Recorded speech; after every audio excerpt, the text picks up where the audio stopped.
अपना नया पाठ 4 शुरू करने जा रहे हैं, जिसका नाम है भौतिक एवं रासायनिक परिवर्तन। इस पाठ पर आने से पहले हम कुछ उदाहरण से इसको स्पष्ट करेंगे। कैसे? जैसे कि कागज को फाड़ना, कागज का जलना, दूध का दही बनना, पानी का नमकीन होना।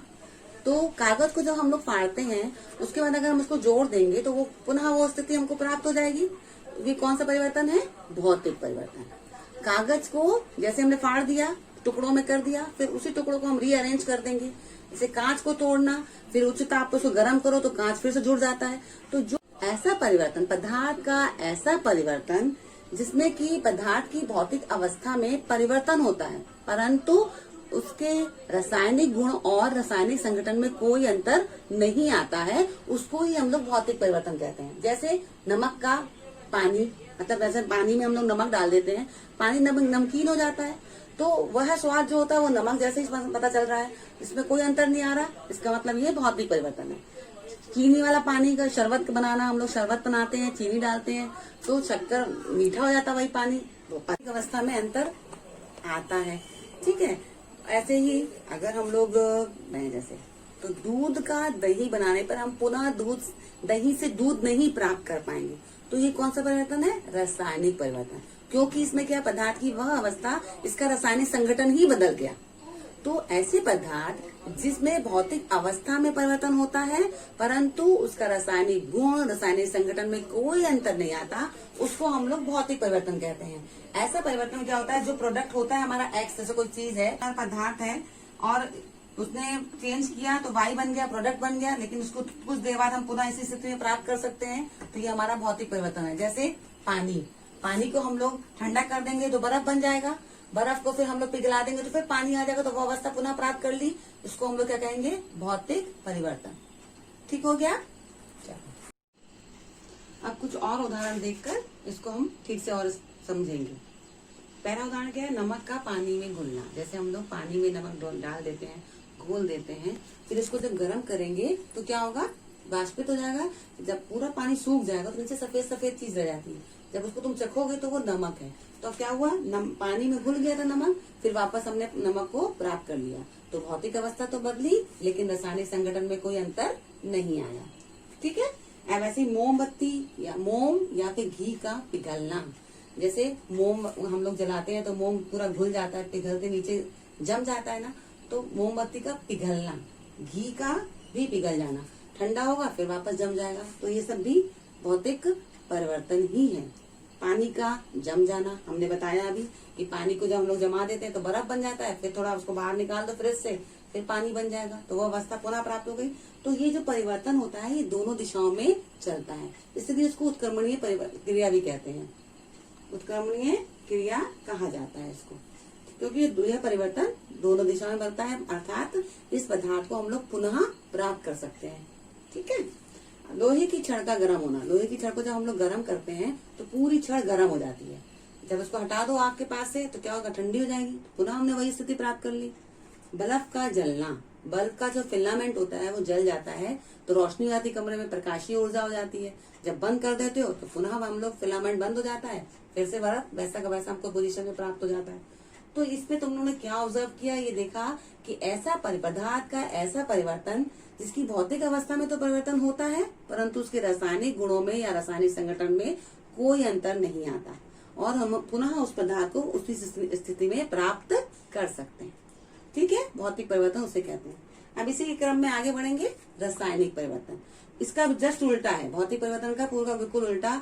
ऐसा परिवर्तन जिसका रासायनिक गुण और संगठन पूरा का पूरा बदल जाता है और उस पदार्थ को हम पुनः उस स्थिति में प्राप्त नहीं कर पाते, उसको ही रासायनिक परिवर्तन कहते हैं। जैसे हमने तुमको पहले बताया था कागज का फाड़ना, इसमें कागज का जलना है। कागज को जला दोगे तो क्या हो जाएगा? राख राख मिलेगी, मतलब बेकार हो जाएगा, उसको हम लोग पुनः कागज प्राप्त नहीं कर पाएंगे। इसी प्रकार से मोमबत्ती का जलना, कोई चीज को हम लोग जलाते हैं, बत्ती का जब जलाते हैं तो वो खत्म हो जाती है, तो फिर हम पुनः उसको हम लोग प्राप्त नहीं कर पाएंगे। दूध का दही बनना। अब चाहे कि हम दही से पुनः नहीं पा पाएंगे ना, तो क्या हो जाएगा? दूध का दही बनना। अगर आप चाहो कि दही से तुम दूध बना लोगे तो मिल जाएगा? नहीं मिल पाएगा। तो ऐसा परिवर्तन जिससे कि हम लोग प्रोडक्ट प्राप्त हो जाता है, तो उसको हम पुनः प्राप्त नहीं कर पाते। जिसका प्रोडक्ट बन गया उसको रिएक्टेंट में वापस नहीं पा पाएंगे, उसको ही हम लोग रासायनिक परिवर्तन कहते हैं। लकड़ी का जलना, जब लकड़ी जलाते हो तो कोयला बन जाता है ना पुनः, तो उसको क्या करते हैं, लकड़ी का जलने में क्या हुआ, कोयला बन गया, लकड़ी नहीं मिल पा रही वापस, तो ये भी रासायनिक परिवर्तन है। कागज का जलना, जंग लगना, लोहे में जब ऑक्सीजन से क्रिया हो जाती है तो जंग लग जाता है ना, पुनः हम लोग लोहा वैसा प्राप्त नहीं कर पाएंगे, क्योंकि उसने क्रिया कर ली ऑक्सीजन से, ऑक्साइड बना लिया, फेरिक ऑक्साइड बन गया, तो लोहा कैसा हो गया, जंग वाला हो गया। तो ये वाला भी रासायनिक परिवर्तन है, क्योंकि प्रोडक्ट बन गया, रिएक्टेंट को हम लोग नहीं पा रहे। क्लियर हो गया होगा, और इसको तुम लोग लिख डालो।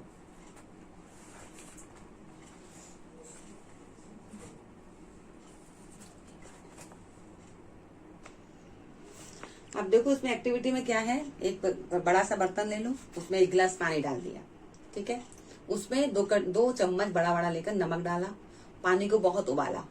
जब पानी उबल जाता है, पानी पूरा सब इतना उबालो कि पानी पूरा सूख जाए।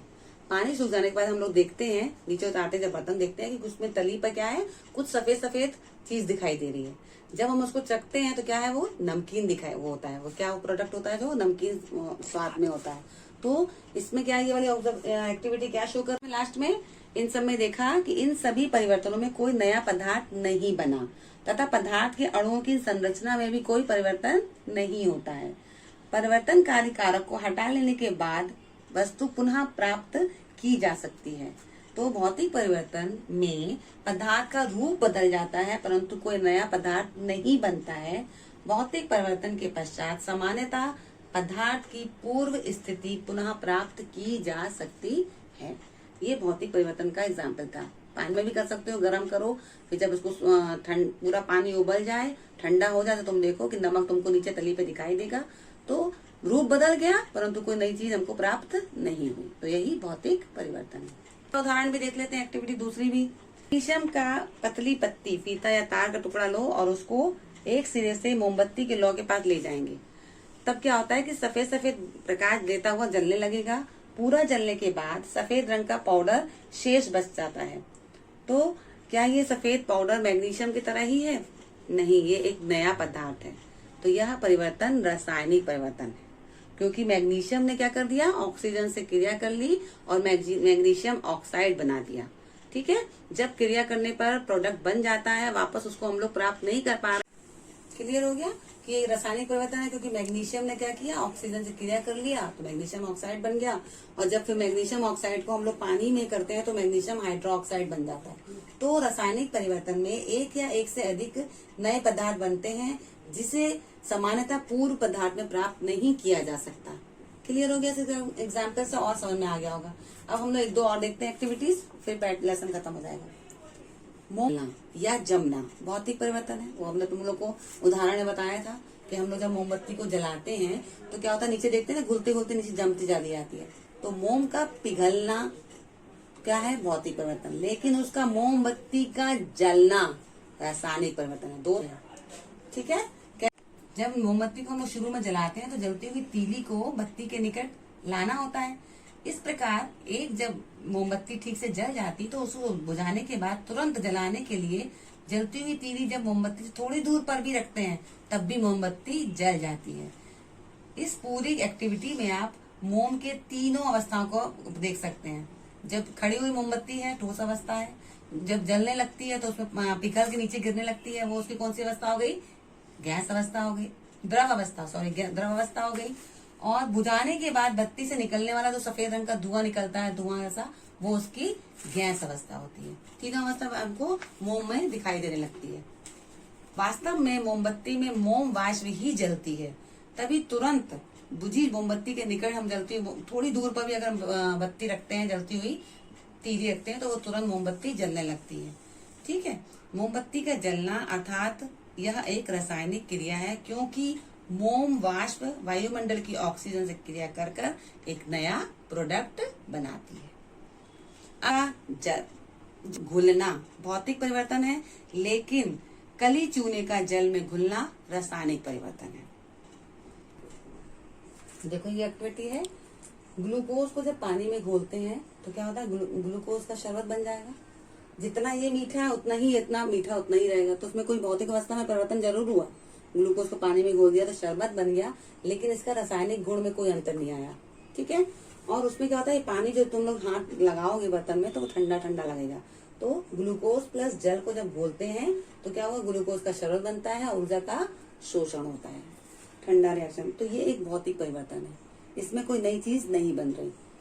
कली चूना, कैल्शियम ऑक्साइड को जब हम लोग पानी में क्रिया करवाते हैं तो क्या होता है, कैल्शियम हाइड्रोक्साइड बनता है, चूने का पानी बन जाता है और ये चूने में ही बहुत गर्म लगेगा। तो इसके बाद हम उसको चाहे कली चूना प्राप्त कर लें तो नहीं प्राप्त होगा, क्योंकि नया प्रोडक्ट बन जाता है। तो इसको क्या कहते हैं, रासायनिक परिवर्तन। ये तुम लोगों का होमवर्क है। भौतिक और रासायनिक परिवर्तन तुमको बताना है कि ये जो हमने लिखा है इसमें कौन सा भौतिक परिवर्तन है, कौन सा रासायनिक परिवर्तन है। पहला है कागज का जलना, दूसरा लकड़ी का जलना, तीसरा बादल का बनना, चौथा पानी का उबलना, पांचवा पानी का जमना, छठवां ज्वालामुखी का फूटना, सातवां लोहे की छड़ का गर्म होना, आठवां कांच का टूटना, नौवां मोमबत्ती का जलना और 10वां कली चूना का घुलना। ये सब चीजें तुमको बतानी, कौन सा इसमें रासायनिक परिवर्तन है, कौन सा भौतिक परिवर्तन है। इसको कॉपी में लिखकर होमवर्क को कर लेना। इसी में आगे है क्रिस्टलीकरण। तुम लोगों ने समुद्र का पानी कैसा होता है, नमकीन होता है। इसमें क्या होता है, जब इसको वाष्पित होता है तो उससे हमको नमक के क्रिस्टल प्राप्त होते हैं। ठीक है। और तुम लोग घर में गन्ने के रस से सिरका बनाते हो, जब बहुत समय तक वो सिरका रखा रहता है तो जब बाद में देखते हैं तो उसमें चीनी के हमको क्रिस्टल मोटे मोटे रवे मिलते हैं। तो इसमें क्या होता है, किसी भी पदार्थ के शुद्ध तथा बड़े अमाप साइज के क्रिस्टल उसके विलयन से प्राप्त किए जाते हैं, उसी को ही क्रिस्टलीकरण कहते हैं। किसी पदार्थ के शुद्ध और बड़े अमाप के क्रिस्टल उसके विलयन से प्राप्त किए जाते हैं, तो यह प्रक्रिया ही क्रिस्टलीकरण कहलाती है। ठीक है। अब इसमें कॉपर सल्फेट के क्रिस्टल कैसे प्राप्त किए जाते हैं इसको बता रहे हैं। एक बर्तन में लगभग 1 कप पानी ले लो, उसमें कुछ बूंदे H2SO4 यानी सल्फ्यूरिक अम्ल की डालेंगे। पानी को खूब गर्म करेंगे, इतना गर्म करेंगे जब तक उबलना प्रारंभ हो जाता है, उबालने तक उसको गर्म करते रहेंगे।